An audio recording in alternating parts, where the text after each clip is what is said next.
Right, chicken, nicely rubbed with olive oil, and then we've got a lovely salt, pepper, and a little bit of thyme, just in a pedestal and water, just ground away, just so we're going to rub the meat with. Now, as you can see, meat's lovely and seasoned, rubbed in. You can see the thyme, the salt, the pepper, all just rubbed into the skin of meat and all over my hand.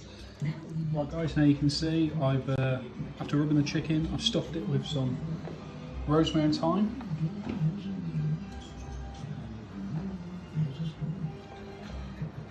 Up in the cavity of the bird, and now what I'm going to do is pierce these 2 lemons and then shove them in the cavity, and what will happen as the lemon heats up, the juice and everything will come through the zest and the rind of the lemon and flavour the meat internally.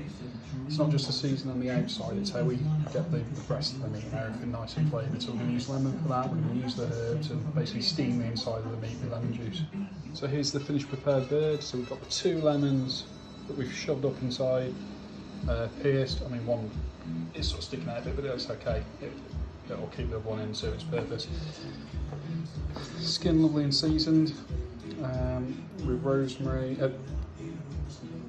with thyme, salt and pepper rub that I've ground myself.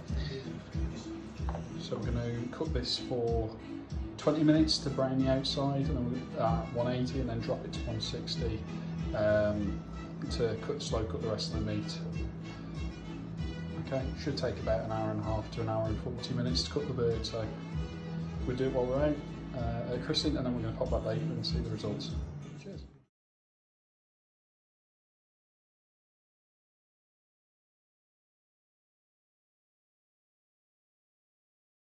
Here we are, bird's now been in for an hour and 26, just under an hour and a half. You can see now it's nicely coloured on the outside. Not too much, because when we were leaving I had to drop the temperature down sooner, but left it in for the same amount of time. So now we're just checking the internal temperature of the meat. Anything over 75 is cooked with an instant read meat thermometer like this. Just making sure that we're checking all the various parts of the bird. We get above that 75 mark. This is going to sit for 15 minutes. Once it's sat 15 minutes, all the juices and that will drain out the meat into the bottom of the pan, and I'll use that later, that stock later, to make the gravy. But at 15 minutes it will be transferred onto my carving tray and then ready for carving. Cheers. Right, now onto the side. So today I'm going to do some roasted carrots, roasted parsnips with garlic and honey. I'm also going to do some perfect roast potatoes. With the roast potatoes, any sort of white potato will do. We've got white potatoes here. These are Maris Pipers. So I'm going to peel them. I'm going to slice them up and parboil them, ready to be roasted in some goose fat in the oven. So get your oven nice and hot, ready for this. We're also going to have to preheat the fat as well. It's really important that we heat the fat off before we put the parboiled roast potatoes in. So we're going to get these started, get these parboiled, and I'm going to show you what I do next. And here she is, roasted.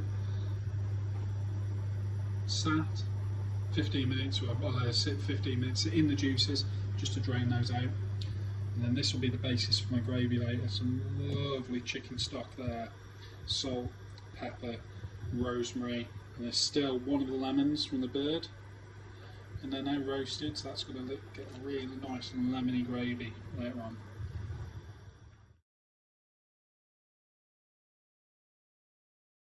So now I'm going to prepare some honey roasted root veg to go with it. So I've got some carrots, some parsnips, I've got some garlic in the fridge and some honey. And what I'm going to do is I'm going to cut these down, leave the skin on, get them on a roasting tin. I'm going to roast these for about 40 minutes while the roast potatoes are cooking as well. Take a little bit less time than the roast potatoes, so probably pop them in about 5-6 minutes after until they're tender.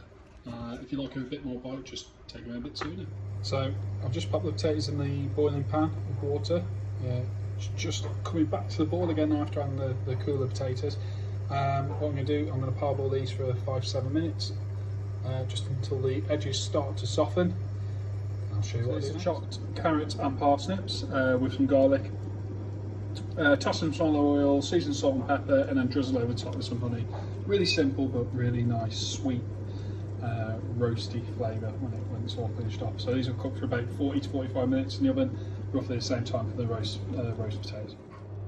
Okay, so now the potatoes are parboiled. What I've done is drain them, and I've literally thrashed them about the pan to fluff up all the edges. This will help them be really nice and crispy when they're cooked for in the oven. So I'll show you the finished result.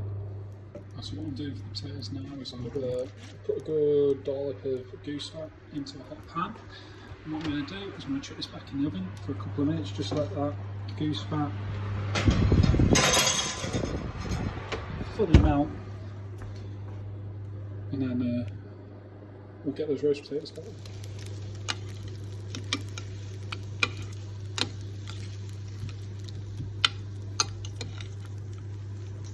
Just make sure they're all coated evenly in the fat, so they're perfect crisp.